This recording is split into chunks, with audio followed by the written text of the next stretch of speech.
Yemen के एक गांव में आधी रात का वक्त था। लोग अपने अपने घरों में सुकून की नींद सो रहे थे। अंधेरे कमरे में बैठा हसन के सामने एक जादुई किताब रखी थी।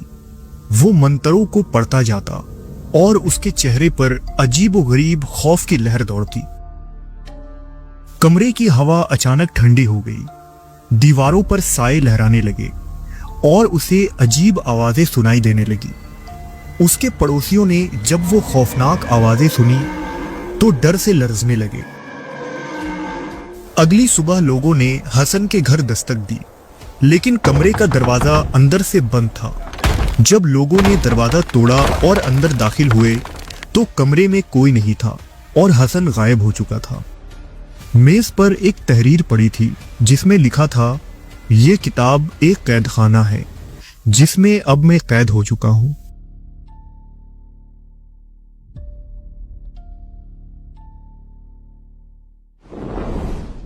अब्दुल्लाह अल हजरत 7वीं सदी ईसवी में यमन के इलाके सिना में पैदा हुआ था।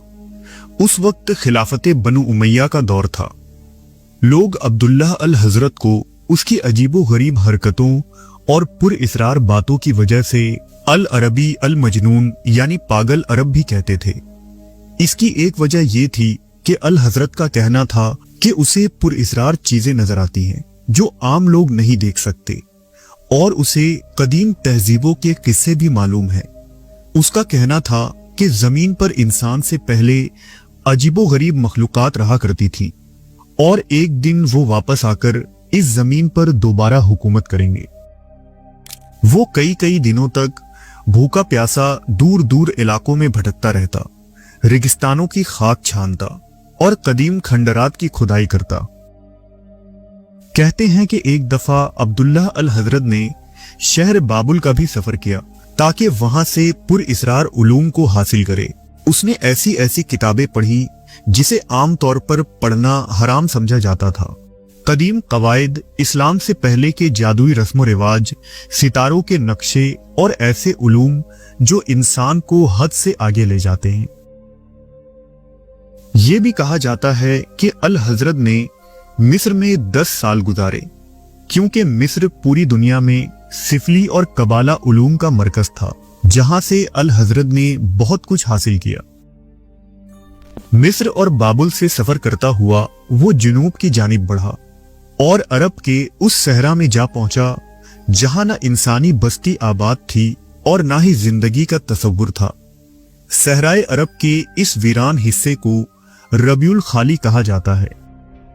कहते हैं कि अल हजरत ने रबीउल खाली के सहरा में 10 साल तन्हाई में गुजारे। यहां वो जिन्नात को हाजिर करता, उनसे बातें करता और उनकी इबादत करता। अरब लोक कहानियों में कहा जाता था कि उस वीरान सहरा में जिन्नात और अजीबो-गरीब मखलूकात रहती थी। यहां रात के वक्त सुनाई देने वाली अजीब आवाजों को गैर मरी मखलूक से जोड़ा जाता था। कदीम अरब कबाइल इस सहरा को खतरनाक और अजनबी मकाम समझते थे। लंबे सफर के दौरान अक्सर यहाँ काफले गुम हो जाते और पानी की कमी और शदीद गर्मी जानलेवा साबित होती। यहाँ जिंदगी और मौत से मुकाबला करते हुए आखिरकार अब्दुल्लाह हजारों साल पुराने उस अफसानवी शहर तक जा पहुंचा जिसे शहर इरम कहा जाता है। इरम तारीख का एक पुरइसरार शहर था जिसका जिक्र कुरान मजीद में भी आता है और उसे अक्सर सुतूनों वाला शहर कहा जाता है। ये कौम आद का शहर था जो इंतहाई ताकतवर और कद आवर लोग थे। उन्होंने बड़े बड़े मोहल्लात और सुतून बनाए, लेकिन तकब्बुर और नाफरमानी में मुब्तला होकर वो हलाक हो गए। ये शहर रबीउल खाली के उस सुनसान सहरा में दफन हो गया था, इसलिए इस सहरा को खोए हुए शहर की सरजमीन भी कहा जाता था। अवामी किस्सों और अरब रिवायतों में कहा जाता था कि यहाँ के तबाहशुदा खंडरात में जिन्नात आबाद हैं। शहर इरम के खंडरात का मुआयना करने पर अब्दुल्लाह अल हजरत कौम आद के 2 कदीम देवताओं से मिला जिनका नाम योगूत सोतूत और कोतोलू था। अब्दुल्लाह ने सदियों से दफन उन बुतों को बाहर निकाला और उसकी परस्तिश शुरू कर दी। उसे उन खंडरात से बहुत सारे कदीम दस्तावेजात और तहरीरें भी मिली जिसे वो अपने साथ यमन ले आया। लेकिन वो एक ऐसी ताकत से खेल रहा था जिन्हें इंसान समझ भी नहीं सकते थे। इसके बावजूद उसने इस पुरइसरार इल्म को अपनी ताकत और जान की कीमत पर हासिल किया। अल हजरत ने उन तहरीरों का मुताला किया। उसका कहना था कि उस पर वजदानी किसी कैफियत तारी होने लगी। इसी दौरान उसने एक किताब लिखा जिसे उसने किताबुल अजीज का नाम दिया। अल हजरत इस किताब में अपने ऊपर तारी होने वाले कैफियत के मुतालिक लिखता है कि अब मैं कमजोर हूं, बीमार हूं और बहुत ज्यादा थका हुआ हूं। रात की खामोशी में भेड़िए मेरा नाम पुकारते हैं और एक हल्की सी आवाज मुझे दूर से बुलाती है। वो आवाज मेरे कान में चीखती है। मेरी रूह का बोझ ही फैसला करेगा कि मेरा आखिरी ठिकाना क्या होगा। अगर मैं ये काम मुकम्मल न कर सका तो जो कुछ यहाँ लिखा है उसे लेकर बाकी खुद तलाश करना, क्योंकि वक्त बहुत कम है और इंसानियत को उस बुराई का इल्म नहीं जो हर तरफ से उसका इंतजार कर रही है। ये मुर्दों की किताब है, सयाह जमीन की किताब, जिसे मैंने अपनी जान को खतरे में डालकर लिखा है। लोगों ने बयान किया कि जब वो बोलता था तो ऐसा लगता गोया उसकी जबान से कोई और बोल रहा हो, और अक्सर रात के वक्त वो बिना रुके बहुत सारी तहरीरें लिखता जाता। अल हजरत ने अपनी इस तहरीर को किताबुल अजीज का नाम दिया। दरअसल अरबी जबान में अल अजीज का मतलब रात के वक्त कीड़ों की आवाज है। उस जमाने में यह अकीदा आम था कि रात के वक्त कीड़ों की आवाज दरअसल जिन्नात की आवाजें होती हैं, इसलिए इस किताब का नाम अल अजीज रखा गया। अब्दुल्लाह ने लोगों को बताया कि वो किताब उसने खुद तहरीर नहीं की है, बल्कि शहर इरम से मिलने वाले दो बुतों ने उसके ख्वाबों में जाहिर होकर उससे ये किताब लिखवाई है। इस किताब के अंदर काले जादू और सिफली उलूम के तमाम राज लिखे गए थे और लाखों साल पुरानी कदीम तहजीबों यानी जिन्नात और दूसरे गैर मरी मखलूक के बारे में तमाम तफसीलात दर्ज थे। यहाँ तक कि सीखने वालों के लिए उन मखलूकात से राबते के तरीके और अमलियात भी बताए गए हैं। किताबुल अजीज के अंदर जो मंत्र लिखे गए थे वो कदीम सुमेरी तहजीब से ली गई हैं। वाज़ेह रहे कि सुमेरी तहजीब दुनिया की पुरइसरार तहजीबों में से एक है। इस कदीम सिविलाइजेशन में जादू, सिफली, पुरइसरार उलूम आम थे और लोग ना नजर आने वाली ताकतों, देवताओं और बदरूहों पर यकीन रखते थे। सुमेर के पुजारी खास किस्म के मंत्र पढ़ा करते थे जो बीमारियों और नजर बस से बचाव के लिए इस्तेमाल होता था, और इस मंत्र को मिट्टी की तख्तियों यानी क्ले टैबलेट पर लिखा जाता था। ऐसा माना जाता है कि उन्हीं सुमेरी तख्तियों से मंत्रों और जादू टोनों की इब्तदा हुई थी, जिसके निशानात इस किताब में भी देखा जा सकता है। इससे अंदाजा लगाया जा सकता है कि किताबुल अजीज के मुसन्निफ ने दुनिया के किन किन हिस्सों से पुरइसरार उलूम को इकट्ठा किया था। अल हजरत ने इस किताब में एक ताकतवर शैतान फुला का जिक्र किया है जो इफरीत की एक इकसाम थी। उसका चेहरा बच्चे जैसा था मगर वो परों वाले ड्रैगन पर सवार होता है। ये शैतान छुपी हुई चीजों को जाहिर करने और खजानों की जगह मालूम करने की ताकत रखता है। अल हजरत के मुताबिक यही शैतान सुलेमान अलैहिस्सलाम के सामने हाजिर हुआ था और मलका बिल्कीस का तख्त लाने की पेशकश की थी।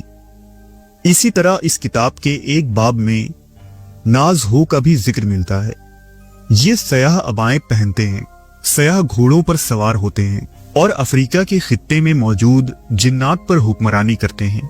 उन्हें बुलाने के लिए जादूगर को कुर्बानी पेश करनी पड़ती है।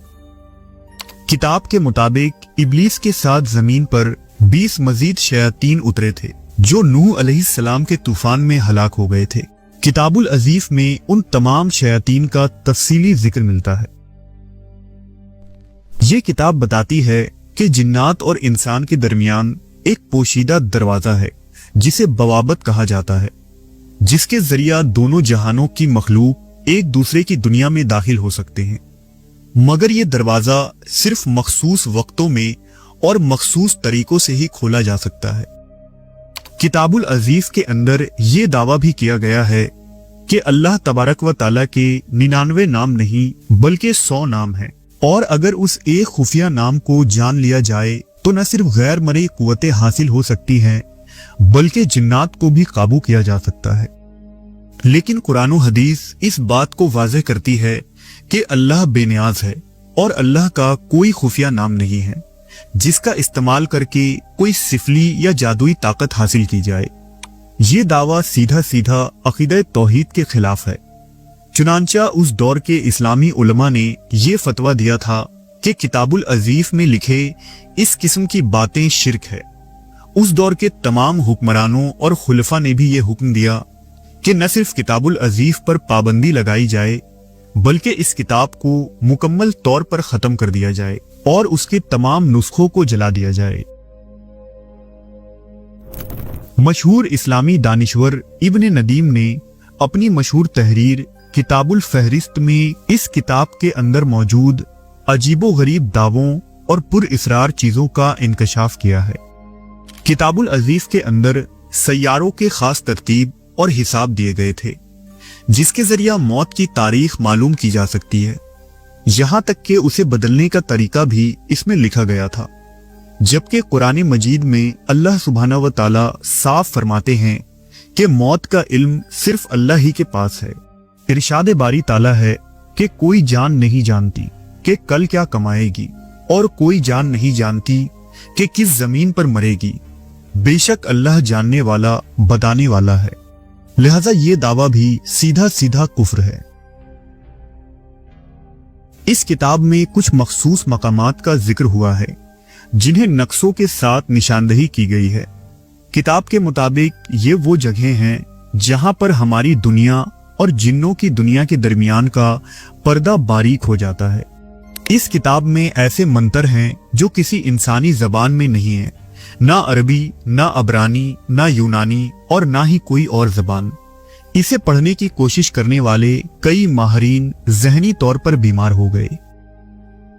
किताब में मुख्तलिफ खुफिया उलूम के साथ रूहानी नक्शों और जादुई मंतरों को जमा किया गया है। इस किताब के औराक में ऐसी दुनिया की तस्वीर दिखाई गई है जहां मालूम और नामालूम के दरमियान हद वाज़ेह नहीं रहती। किताबुल अजीज में ऐसे जिन और फरिश्तों की तस्वीर कशी की गई है जिनके कई सर और चेहरे हैं। अब्दुल्लाह अल हजरत की मौत भी इंतहाई पुरइसरार तरीके से हुई थी। मशहूर मवर्रिख इब्न खलकान लिखते हैं कि अपनी मौत से पहले अल हजरत दमिश्क नामी शहर में रहता था। एक दिन वो अपने काले अमलियात में मशगूल था कि दो मावराई मखलूक उसके सामने जाहिर हुई। वो अपनी जान बचाने के खातिर अपने घर से भाग निकला, लेकिन उन मखलूकात ने अब्दुल्लाह का पीछा किया और उसे दमिश्क के बाजार के बीच पकड़ लिया और दिन की रोशनी में उसे मार डाला। इब्ने खलकान के मुताबिक उस वक्त दमिश्क के बाजार में मौजूद सैकड़ों लोगों ने अपनी आंखों से ये मंजर देखा था। कहा जाता है कि उन मखलूक को कौम जिन्नात ने भेजा था क्योंकि अल हजरत ने उनके राज दुनिया के सामने खोल दिए थे। अब्दुल्लाह की मौत के बाद यह किताब एक यहूदी शख्स के हाथ लगी जो उसे अपने साथ कुस्तुनतुनिया ले गया, और सन 950 ईस्वी में किसी नामालूम शख्स ने किताबुल अजीज का तर्जुमा यूनानी जबान में किया और यहीं से इस किताब को शोहरत हासिल हुई। कहा जाता है कि एक यमनी शायर हसन अल मंसूर ने इस किताब को हासिल करने का दावा किया था और महीनों उसने इस किताब के मुताले पर सर्फ किए ताकि वो उन राजों से पर्दा उठा सके। कहते हैं कि एक रात हसन अल मंसूर ने उस किताब में लिखे एक अमल को सर अंजाम देने की कोशिश की। जिस रात वो ये अमल कर रहा था उसके पड़ोसियों ने बताया उस रात हसन के घर से इंतहाई अजीबो गरीब आवाजें और गुफ्तगू सुनाई दी जो बहुत ही खौफनाक थी। अगली सुबह हसन अपने घर से गायब हो चुका था और उस दिन के बाद से उसका कुछ पता न चला। जब लोगों ने उसके घर की तलाशी ली तो वहां से एक तहरीर मिली जिसके आखिरी अल्फाज कुछ यूं थे, मैंने उस मखलूक से मुलाकात की और उसने मुझे सब सच बता दिया, लेकिन यह किताब एक कैदखाना है जिसमें मैं हमेशा के लिए कैद हो चुका हूं। इस्लामी खिलाफत में किताबुल अजीज को मुकम्मल तौर पर मिटाने का हुक्म दिया गया था, क्योंकि जो इल्म इस किताब के अंदर मौजूद था उसमें से अक्सर अमलियात काम करते थे और ये चीज लोगों को शिर्क की तरफ ले जा रही थी, जिसके मुतालिक उस जमाने के रिकॉर्ड्स और अदालत के मुकदमे भी मौजूद हैं। यूरोप के अंदर इस किताब का कई जबानों में तर्जुमा हुआ, लेकिन चर्च ने उन तमाम नुस्खों को जला दिया। लेकिन शायद इस किताब का असल नुस्खा कभी जलाया ही नहीं गया, या कई सालों बाद ये किताब वापस आ जाया करता। अगले चंद सदियों तक ये किताब गुमनामी के अंधेरों में गर्क रहा, यहां तक कि मलका एलिजाबेथ अव्वल के एक दरबारी जादूगर जॉन डी के हाथों किताबुल अजीज का एक नुस्खा लगा और जॉन डी ने इसका तर्जुमा अंग्रेजी जबान में कर दिया। लेकिन इस किताब की वजह से फैलने वाले फितने को देखते हुए कुस्तुनतुनिया के पादरी माइकल ने किताबुल अजीज के तमाम नुस्खों को जला दिया और इसे तहरीर करने पर या पढ़ने पर पाबंदी आयद कर दी गई।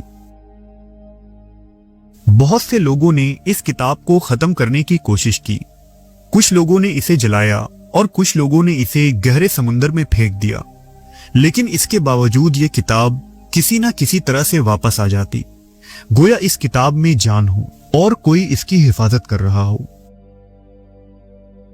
जदीद दौर में साल 1920 में HP लवहार्ट नामी एक मुसन्निफ ने द नेक्रोनॉमिकॉन नामी किताब तसनीफ की और ये दावा किया कि उसने इस किताब को किताबुल अजीज के उन नुस्खों को पढ़कर लिखा है।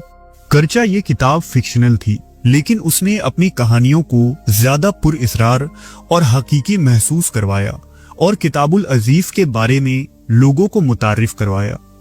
आज वेटिकन और ब्रिटिश लाइब्रेरी के अंदर इस किताब के कुछ कदीम नुस्खे मौजूद हैं। इस्लाम ने सब कुछ वाज़ेह कर दिया है कि जादू हराम है, जिन्नात को काबू करना कुफ्र है, गैब का इल्म सिर्फ अल्लाह सुब्हानहू व तआला के पास है और हमारी जिंदगी एक इम्तहान है। हर इम्तहान का हल अल्लाह के सामने झुकने में है, ना कि ममनून इल्म हासिल करने में। अल्लाह एक है, उसके 99 नाम है और उसकी वहदानियत पर कोई राज, कोई किताब, कोई इल्म फौकियत नहीं रखती। इसके बावजूद शायद तारीख के कुछ उलूम ऐसे हैं जिन्हें छुपा दिया गया या वो उलूम कहीं खो गए, शायद इसलिए कि वो उलूम या किताबें इंसानों के लिए खतरनाक साबित हुए थे।